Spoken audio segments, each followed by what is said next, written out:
Hi, my name is Thor A. Rain. I am the lead author of the First Aid for Feelings manual and the founder of the Helpful Clinic. And I'm Nicki Hayes. I am the co-author of the First Aid for Feelings manual. Today, we're going to talk about the mind-body connection, which is the theme of Self-Care Week. We're going to talk about what it is, why it matters, and how you can strengthen it. So Thor, what is the mind-body connection? It sounds like something that we all ought to have. What is it? Absolutely. So the mind-body connection can be described as the relationship between your thoughts, your feelings, and of course, your feelings are both your physical sensations and emotions. So actually, that those three, the thoughts, the emotions, and sensations are all interconnected, and one affects the other. And then the second part of mind-body connection is, of course, that we all have thoughts and feelings about our thoughts and feelings. So actually recognizing that they don't exist in isolation. One is not just over here and the other one somewhere over there. That they do have that a connection really matters. So I often talk about it as if you are only trying to look after your mental health or only trying looking after your physical health or only your mind or your body, it's a bit like rowing a boat with one oar. You might make a bit of progress, but you're much more likely to go around in circles. They are interconnected, so you need to make sure that you're caring for both and have an insight and understanding into what is going on in your mind-body connection. Yeah. So how do we actually do that, Thor? How do we make sure we're not going around in circles with one oar? We're actually rowing with both. That connection is there and we're keeping ourselves as healthy as we can.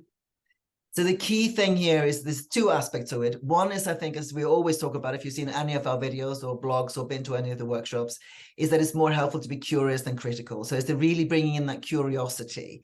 You know, what am I thinking? What am I feeling in my emotions? And what am I feeling in my sensations? So it's in a way like doing your own observational study, getting curious about what it feels like to be you and the thoughts that come up in your mind.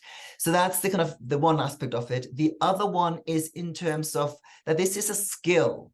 This is not something that we're just born with. It's a skill to know how to do your mind-body connection and care for it. And also there's knowledge there. We learn through reading, you know, watching videos like this and talking to others, that actually that upskilling our knowledge and the sort of techniques and things we use for our self-care really matter. So it's those two things. One is the skills and knowledge, and one is the curiosity that we bring to the inside of our own experience. Yeah, and there's an opportunity for people to actually do some practicing, learning a little bit about mind-body connection on Sunday at our webinar. Maybe, Thor, if you say a little bit about that, and then we wind up this video. Yeah, so on Sunday we're meeting, it's 11 o'clock. So if you sign up for that on the webinar, we'll be talking about what stops you doing self-care. And we'll be looking at things like feeling styles and sort of how you can understand how things affect you and how you can strengthen that directly, learning some of the exercises that are in the First Aid for Feelings manual.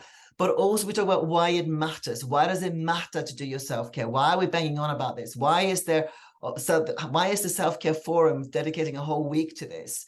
And it's because just like with anything, if it's not cared for, it'll suffer.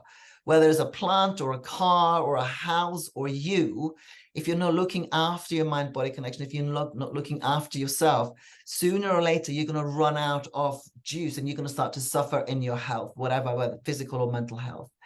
And that really matters, not just for you, but also for others, because if we're not okay, if we're not taking care of ourselves, looking after our maintenance, we're not able to do that other care. We're not be able to show up for other people.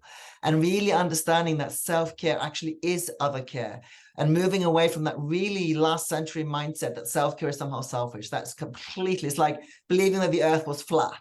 Some really clever people believed that some hundreds of years ago. It's just, we know that's not true.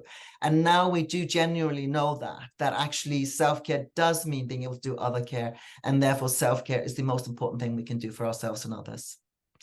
So that brings us to the end of the video. If you're interested to find out more, check out the video, check out the link associated with this video.